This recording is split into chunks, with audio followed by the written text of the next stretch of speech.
it should be addressed immediately, Immediately. investigated immediately. I do want to go back to that point because I do have a personal story about that, the cyber crimes. And, it's been said that if you haven't been affected by it, it's just a matter of time. And from personal experience, so here I am in the world of finance, and you can imagine, are pretty protective of our clients' money and how money gets wired out. And from personal experience, my assistant got an email from me that said, please wire money to Kruse asset management account. And these other people had opened up a Kruse asset management account in California with Merrill Lynch. And so he wired money from a Kruse asset management account to another Kruse asset management account. And didn't at the time didn't even require a signature because it was same name registration, right? And he got a spoofed email from me, and he in passing said, oh, the wire went out. And I said, what wire?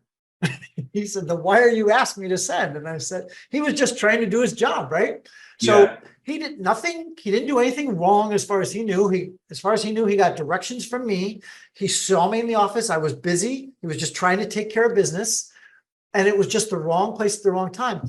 And now, of course, I called Merrill Lynch saying, hey, I'm Kruse Asset Management. And they're like, do you have the EIN number? And it's not the same number. So they won't even talk to me now. They have the money. Now, of course, I said, look, I understand all the regulations. So just please put a hold on that for a moment. And why don't we let our back offices talk? And I ultimately recovered the money, but it's a rarity that happens, right? So it was just super fortunate that it happened and they weren't able to wire the money to the next place, or else I'd have been out those dollars. So we had a client who was working with a builder. And we've got so many stories of where someone has received an email instructing them to send a wire, and they feel it's completely legit down to the way the person speaks in the email, way they sign off, and then boom, they send the wire. So it's a thing. There's no doubt about it. And now it's scarier, which from a compliance standpoint, it used to, and it still is actually, a request of when a client asks for a wire to go out, I have to check a box to say, did you verbally confirm with that client? And of course we say yes, but now with all the AI, and my understanding is you only need about 3 to 5 seconds of somebody's voice where you can emulate their voice.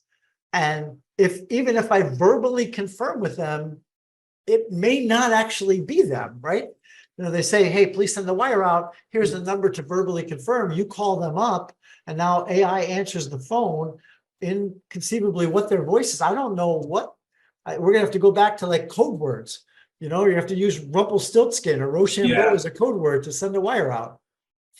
I mean, I think in our quest for more and more convenience, I think something's going to have to give. And, I think at some point it's just going to have to be more complex to send money around.